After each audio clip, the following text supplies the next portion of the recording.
ay isang agham na may kaugnayan sa hilaw na material mula sa likas na yaman.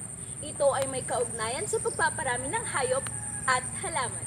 Kabilang dito ang paggugubat, pagsasaka at paghahayupan.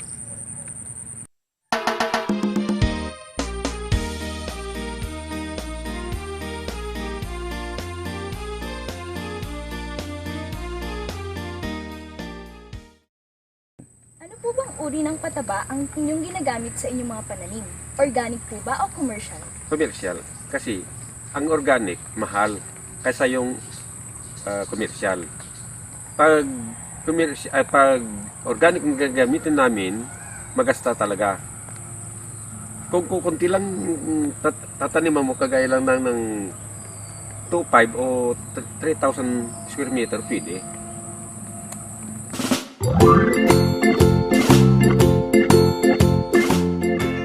Ang organikong pagsasaka ay isang mabisang pamamaraan upang mapalago ang mga pananim. Bagaman, ito ay masusing proseso. Ito ay nakatutulong sa pagpapanatili ng malinis na kapaligiran.